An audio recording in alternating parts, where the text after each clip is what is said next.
Assalamualaikum warahmatullahi wabarakatuh.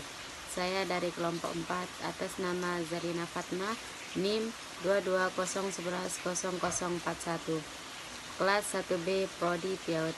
Baik, saya akan mempresentasikan makalah saya yang berjudul Pengertian Mukjizat, Pendapat Ulama tentang Ijazul Quran, Kadar Kemukjizatan Al-Quran, Aspek-aspek Kemukjizatan Al-Quran. Baik, yang pertama saya akan menjelaskan tentang pengertian mukjizat. Pengertian mukjizat secara bahasa adalah kejadian atau peristiwa ajaib yang sukar dijangkau oleh kemampuan akal manusia. Pengertian ini senada dengan pengertian mukjizat jika ditinjau dari bahasa asalnya, yakni bahasa Arab. Kata mukjizat diambil dari bahasa Arab, yaitu a'jaza, ijaz, yang mengandung arti ketidakmampuan atau yang melemahkan musuh apabila ditentang. Pelakunya yang melemahkan dinamakan mukjiz, dan pihak yang mampu melemahkan pihak lain sehingga mampu membumbungkan lawan dinamakan mukjizat. Tambahan tak marbutoh pada akhir kata itu mengandung makna mubalaghah. Mukjizat didefinisikan antara lain sebagai suatu hal atau peristiwa luar biasa yang terjadi melalui seseorang yang mengaku nabi, sebagai bukti kenabiannya yang ditantang kepada orang-orang yang ragu untuk melakukan atau mendatangkan hal serupa, tetapi mereka tidak mampu menyanggupi tantangan itu. Bukan berarti melemahkan manusia dengan memberikan pengertian melemahkan yang sebenarnya. Artinya, memberi pengertian kepada mereka dengan kelemahannya untuk mendatangkan sesama Al-Quran. Yang kedua adalah pendapat ulama tentang Ijazul Al-Quran. Menurut Naim Al-Himsi, pemahaman dari kemukjizatan terjadi perkembangan yang disebabkan oleh perkembangan zaman yang terjadi sebagai akibat interaksi antar umat muslim dengan umat agama lainnya yang mendorong untuk terciptanya sebuah perdebatan mengenai hakikat dan eksistensi Al-Quran dan kenabian Muhammad.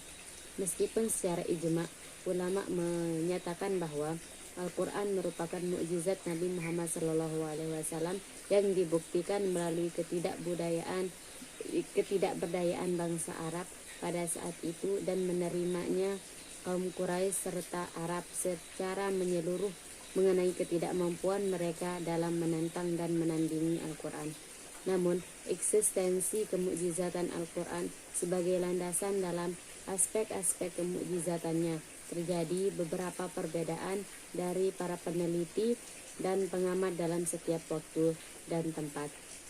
Perbedaan kemukjizatan Al-Quran dikonfrontasikan dengan mukjizat dapat diketahui sebagai Al-Quran berupa kalimat-kalimat, kata-kata, ungkapan-ungkapan, dan seterusnya yang tidak berbeda dari apa yang disusun dan sistematiskan oleh manusia yang berlaku pada lisan mereka ketika berbicara.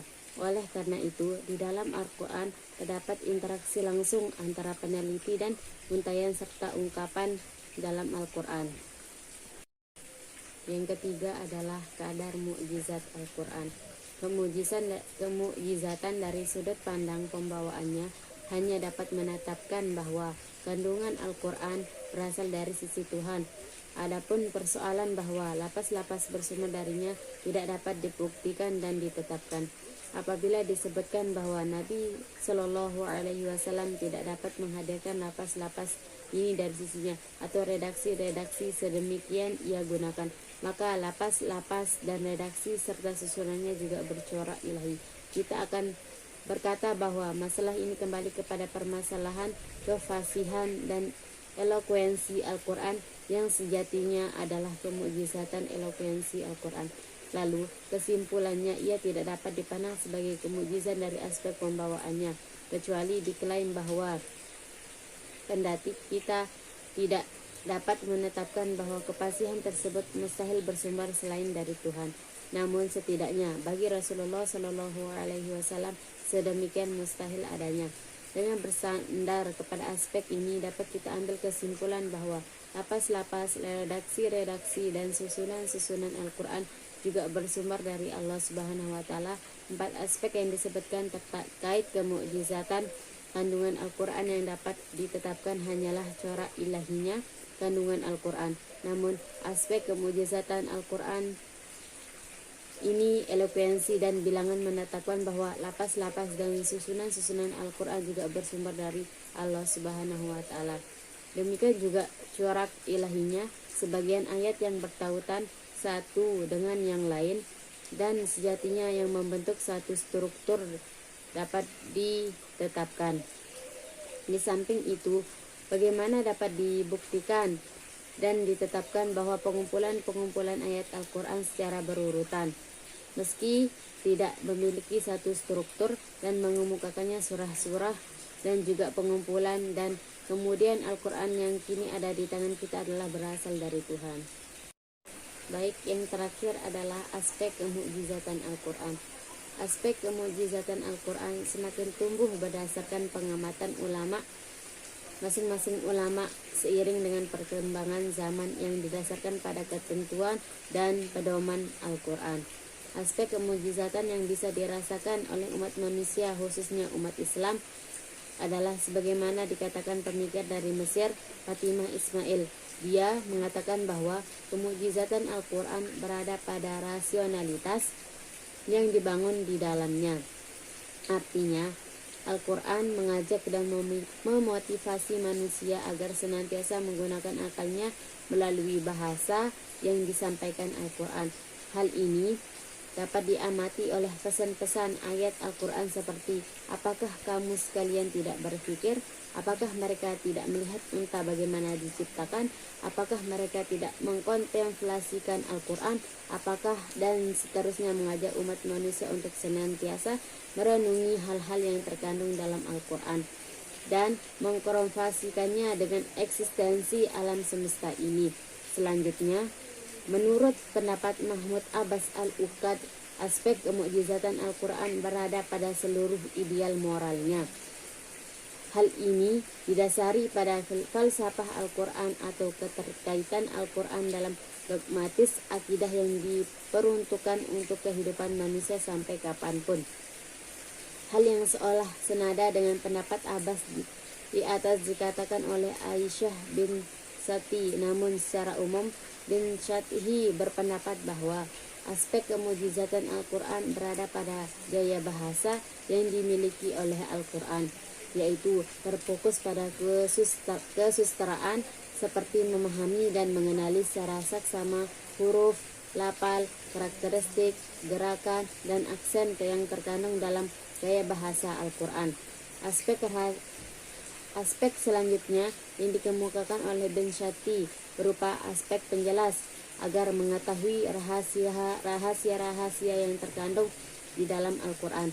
Adapun manakala Al-Qatar memberikan pendapatnya mengenai aspek kemukjizatan Al-Quran yang terintisari dari pendapat-pendapat ulama-ulama sebelumnya. Ia mengatakan bahwa kebenarannya yaitu bahwa Al-Quran memberikan mukjizat dengan segala hal-hal yang terkandung pada lapasnya dari segi maknanya. Al-Quran memberikan mukjizat dalam segi lapas-lapas dan uslubnya. Satu huruf merupakan mukjizat yang saling terkait dengan kalimat lainnya. Kalimat memiliki mukjizat dalam keterkaitannya pada sebuah jumlah kalimat, begitu juga jumlah kalimat terkait dengan ayat. Assalamualaikum warahmatullahi wabarakatuh. Saya atas nama Elma Apriliana, kelas 1B Prodi PAUD dengan nomor NIM 2201100055. Saya dari kelompok 4 akan menjelaskan hasil makalah saya yang berjudul tentang mukjizat. A. Pengertian mukjizat. Mukjizat secara bahasa berarti melemahkan. Sedangkan menurut istilah, mukjizat adalah sesuatu yang luar biasa yang diperlihatkan Allah melalui para nabi dan rasulnya sebagai bukti atas kebenaran pengakuan kenabian dan kerasulan. Kata mukjizat sendiri tidak terdapat dalam Al-Quran. Namun untuk menerangkan mukjizat, Al-Quran menggunakan istilah ayat atau bayinat. Umumnya, mukjizat para nabi dan rasul itu berkaitan dengan masalah yang dianggap mempunyai nilai tinggi dan diakui sebagai suatu keunggulan oleh masing-masing umatnya pada masa itu. Misalnya pada zaman Nabi Musa alaihissalam. Pada zaman itu adalah zaman keunggulan tukang-tukang sihir. Maka mukjizat utamanya adalah untuk mengalahkan tukang-tukang sihir. Pada zaman Nabi Isa alaihissalam, pada zaman itu adalah zaman kemajuan ilmu kedokteran. Maka mukjizat utamanya adalah untuk menyembuhkan penyakit yang tidak dapat disembuhkan oleh pengobatan biasa, seperti menyembuhkan orang yang buta sejak dalam kandungan dan menyembuhkan orang yang berpenyakit sopak, serta menghidupkan orang yang sudah mati. Dan pada zaman Nabi Muhammad SAW, pada zaman itu adalah zaman keemasan kesastraan Arab. Maka mukjizat utamanya adalah Al-Quran, kitab suci yang ayat-ayatnya mengandung nilai sastra yang amat tinggi, sehingga tidak ada seorang manusia pun yang dapat membuat serupa dengan Al-Quran, seperti yang berulang-ulang ditentang oleh Al-Quran itu sendiri. Mukjizat Nabi Muhammad SAW memiliki kekhususan dibandingkan dengan mukjizat nabi-nabi lainnya. Semua mukjizat sebelumnya dibatasi oleh ruang dan waktu, artinya hanya diperlihatkan kepada umat tertentu dan masa tertentu. Sedangkan mukjizat Al-Quran bersifat universal dan abadi, yakni berlaku untuk semua umat manusia sampai akhir zaman. B. Pendapat ulama tentang mukjizat Al-Quran. Telah dijelaskan sebelumnya pengertian mukjizat dan kemukjizatan Al-Quran yang di dalamnya terdapat perbedaan dalam memahami kedua hal tersebut. Adapun perbedaan yang bisa kita amati antara mukjizat dan kemukjizatan berupa: yang pertama, mukjizat merupakan kejadian ajaib yang ditunjukkan oleh orang yang mengaku sebagai nabi.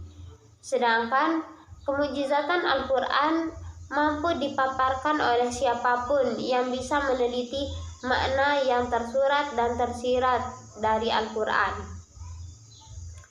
Yang kedua, mukjizat lebih cenderung terdapat tantangan di dalamnya bagi siapapun yang tidak percaya atau ragu terhadap kenabian seorang yang mengaku sebagai nabi. Sedangkan kemukjizatan Al-Quran dengan sendirinya mampu menunjukkan keautentikannya dibandingkan dengan kitab umat agama lain, dan seolah-olah menantang kepada orang-orang yang meragukan keautentikannya untuk mendalami dan meneliti isi dan kandungan yang terdapat dalam Al-Quran. Yang ketiga, dalam mukjizat, tantangan yang dihadapi tidak mampu membendung atau menghadapi mukjizat Nabi sesuai dengan zamannya. Assalamualaikum warahmatullahi wabarakatuh. Perkenalkan, nama saya Epi Sophia, NIM 2201100048. Baik, di sini saya akan menjelaskan tentang pengertian mukjizat. Jadi, mukjizat adalah suatu peristiwa atau kejadian yang luar biasa dan sulit untuk dijangkau oleh akal manusia. Karena keluar biasaannya, mukjizat seringkali bertentangan dengan hukum alam dan mustahil terjadi kecuali atas izin Allah Subhanahu wa Ta'ala. Mungkin kita pernah mendengar pembicaraan seseorang yang menyebut hal-hal yang luar biasa yang dialami oleh manusia, baik peristiwa yang dialami oleh para nabi maupun manusia biasa. Misalnya, kejadian yang dialami oleh Nabi Muhammad SAW saat peristiwa Isra Mi'raj, kejadian orang yang selamat dan dari bencana tsunami. Dua contoh kejadian ini memang di luar nalar manusia. Karena kenapa? Karena Nabi Muhammad SAW pada masa Isra Mi'raj itu dapat melakukan perjalanan dari Masjidil Haram menuju Sidratul Muntaha di langit yang ketujuh hanya dalam waktu 1 malam saja. Kemudian seseorang bisa selamat dari kuatnya hempasan ombak tsunami yang meluruh retakan bangunan. Semua ini sebenarnya merupakan keistimewaan yang diberikan oleh Allah kepada manusia yang terpilih. Dalam Islam, kejadian-kejadian di luar nalar itu dikenal sebagai mukjizat. Dengan redaksi yang berbeda, mukjizat juga didefinisikan pula sebagai sesuatu yang luar biasa yang diperlihatkan Allah melalui nabi dan rasulnya sebagai bukti atas kebenaran pengakuan kenabian dan kerasulannya. Yang kedua, pembagian dan jenis mukjizat. Pembagian dan jenis mukjizat itu ada dua. Yang pertama, mukjizat indrawi atau hissiyah, dan yang kedua, mukjizat rasional atau akliyah. Yang pertama, mukjizat indrawi. Mukjizat jenis ini diderivasikan pada kekuatan yang muncul dari segi fisik, yang mengisyaratkan adanya kesaktian seorang nabi. Secara umum dapat diambil contoh adalah mukjizat Nabi Musa dapat membelah lautan, dan contoh yang kedua dapat kita ambil dari Nabi Daud yang dapat melunakkan besi, serta mukjizat nabi-nabi dari Bani Israel yang lain. Dan yang kedua, mukjizat rasional atau akliyah. Mukjizat ini tentunya sesuai dengan namanya, lebih banyak ditopang oleh kemampuan intelektual dan rasional. Dalam kasus Al-Quran, sebagai mukjizat Nabi Muhammad SAW atas umatnya dapat dilihat dari segi keajaiban ilmiah yang rasional, dan oleh karena itulah mukjizat Al-Quran ini bisa abadi sampai hari kiamat. Yang ketiga, pendapat para ulama tentang ijazul Quran. Pendapat para ulama yang pertama ialah Abu Ishaq Ibrahim Al-Nizam dan pengikutnya dari kaum Syiah berpendapat bahwa kemukjizatan Al-Quran adalah dengan cara sirfah. Maksudnya ialah bahwa Allah memalingkan orang-orang Arab yang menentang Al-Quran, padahal sebenarnya mereka mampu untuk menghadapinya. Pendapat ini merupakan pendapat yang salah. Dan yang kedua, sebagian yang lain berpendapat bahwa segi kemukjizatan Al-Quran adalah karena mengandung ba'di yang sangat unik dan berbeda dengan apa yang dikenal dalam perkataan orang Arab pada umumnya. Yang ketiga, satu golongan ulama berpendapat bahwa Al-Quran itu bermukjizat dengan balaghahnya yang mencapai tingkat tinggi dan tidak ada bandingnya, dan ini adalah pendapat ahli bahasa.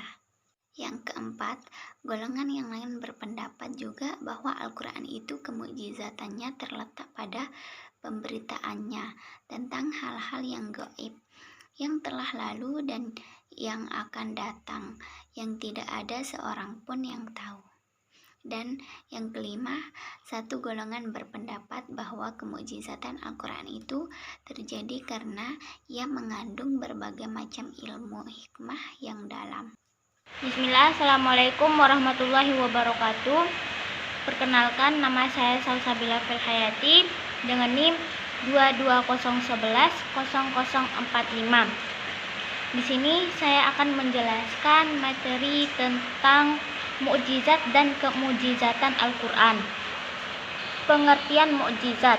Kata mukjizat dalam Kamus Bahasa Indonesia diartikan sebagai kejadian yang ajaib, sukar dijangkau oleh kemampuan manusia.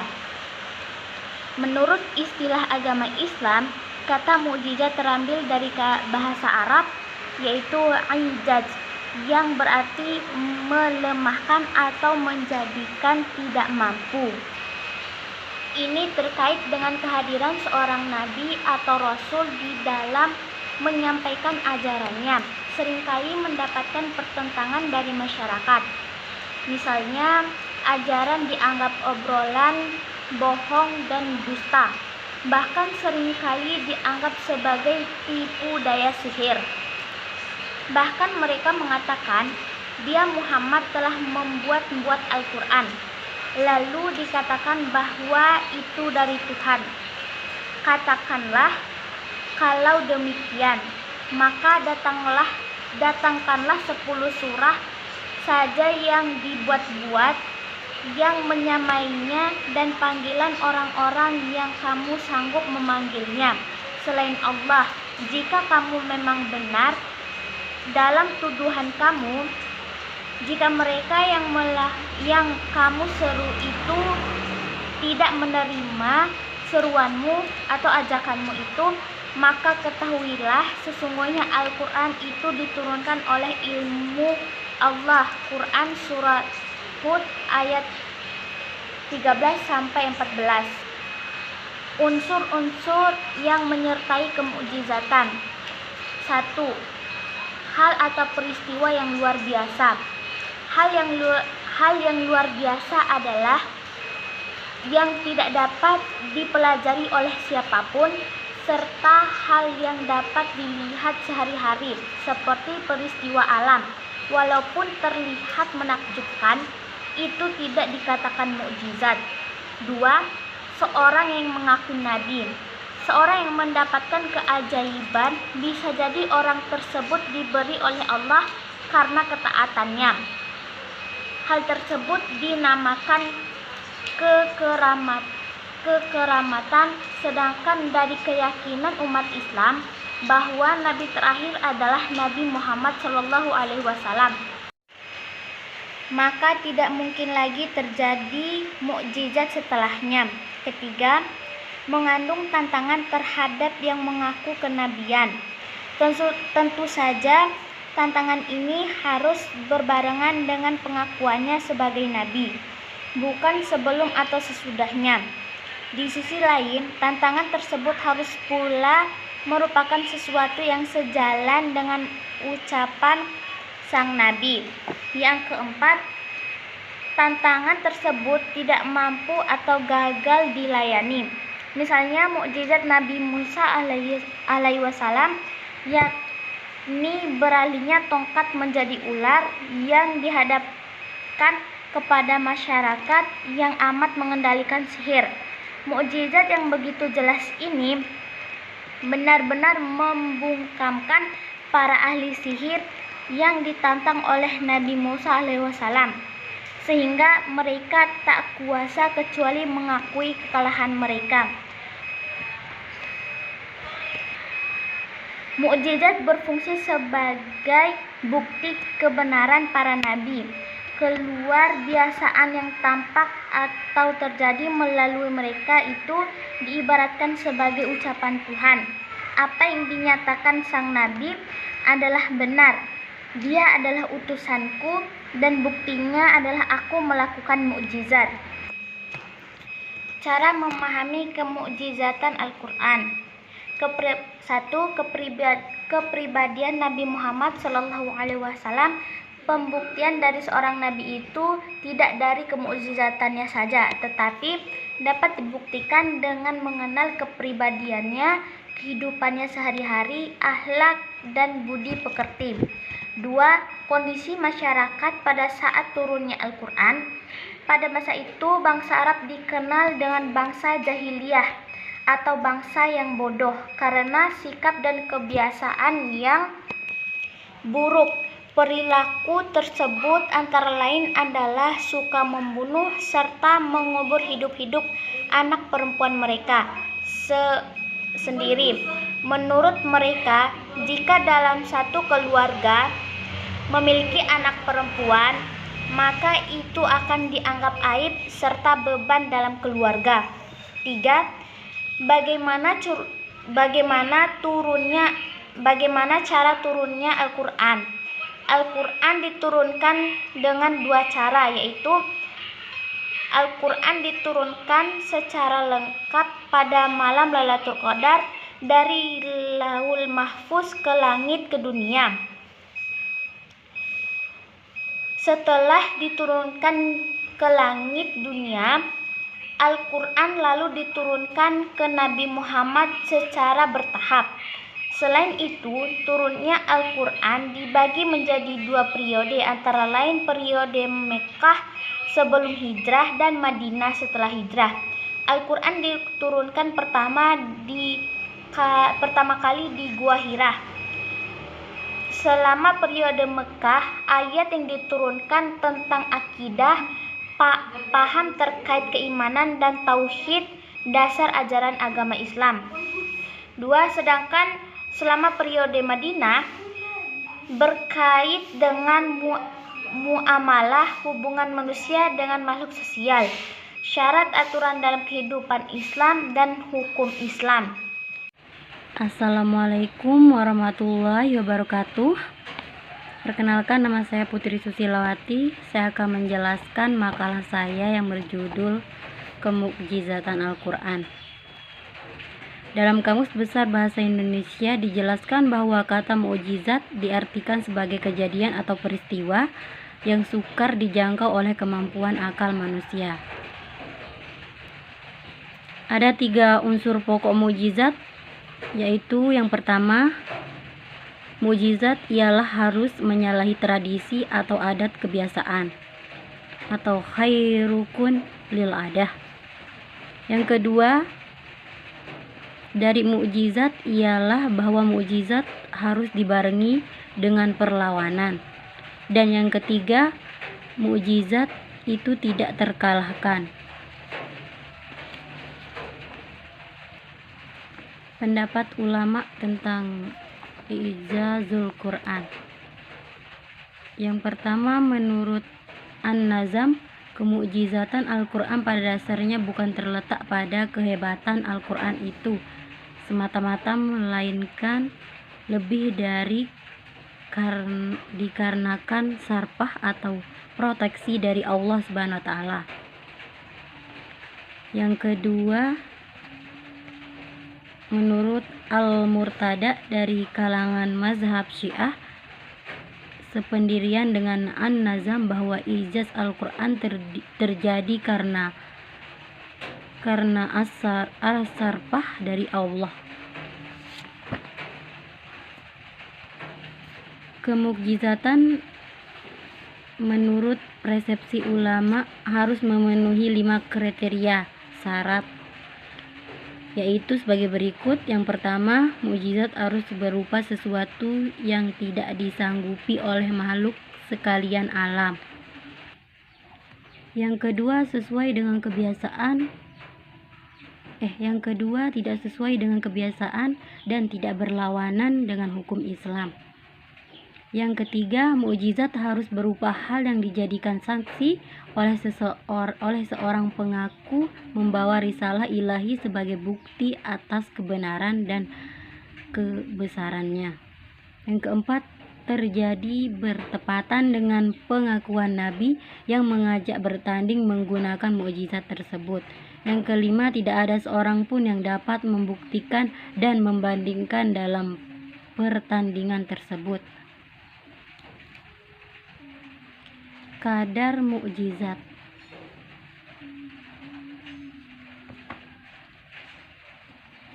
Kadar kemukjizatan Al-Quran adalah Al-Quran itu sendiri.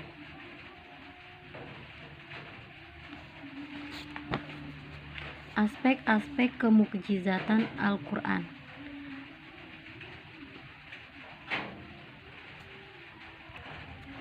Tinjauan variatif Az-Zarqani memaparkan segi-segi kemukjizatan Al-Quran sebagai berikut.